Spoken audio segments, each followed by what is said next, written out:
Time now to take a look at the French newspapers with Elena Casas. Hello, Elena. We're going to start off with another corruption scandal.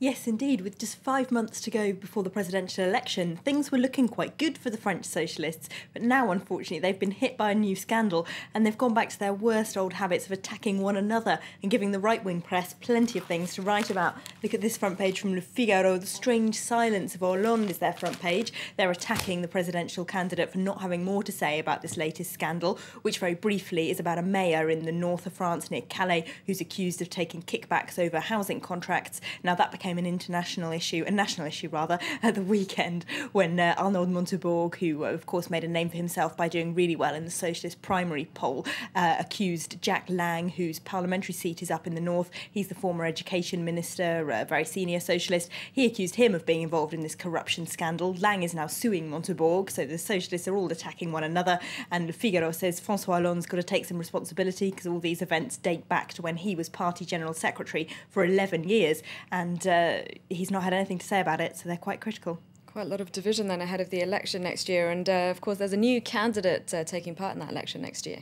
There is Dominique de Villepin, President Sarkozy's longtime rival and the former Prime Minister. That's also in Le Figaro. They say his candidacy is more posturing than anything, though, because even though he is quite popular and he is a big name, he's unlikely to win over very many votes. He doesn't have much of a political party behind him. He doesn't have much money behind him. And they also say that even though he was famously cleared in the very complex Clearstream case, there's another 2 legal trials that want to hear from him in the upcoming months. So he might be spending more time testifying than campaigning.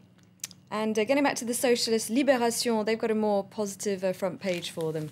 Yes, the Socialist Party goes into colour is their front page. Now, they're talking about the list of candidates that were announced for that general election by the Socialists on Saturday, and there's a lot more ethnic minority candidates in that list than there have been in previous years. So Libération's thrilled about that. They say that for far too long, ethnic minorities have been underrepresented in French politics. The Socialist Party's been particularly guilty, they say, because they've kind of been taking the ethnic minority vote for granted. So it's actually Nicolas Sarkozy's UMP that has stood more ethnic minority candidates in recent years, with some really famous names like the former Justice Minister Rachida Dati, although the paper also says her tenure as a minister was seen by lots of people as so tokenistic it might have made things worse for ethnic minority candidates in the long run, but nevertheless they're thrilled that the socialists are standing more this year.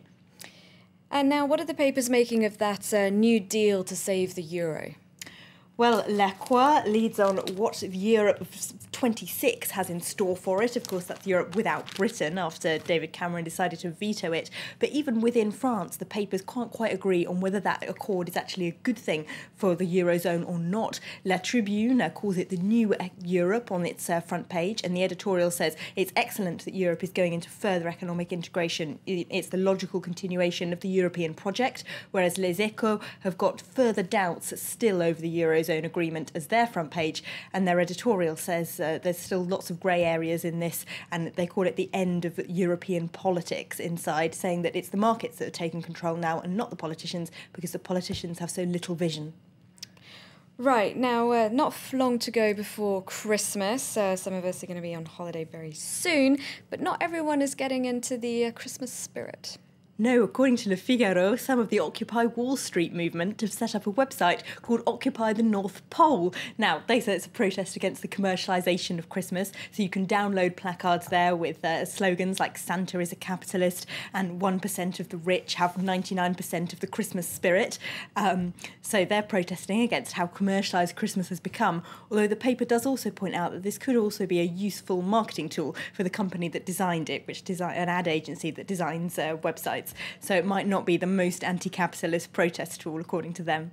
OK, thanks very much for that look at the French papers, Elena Casas.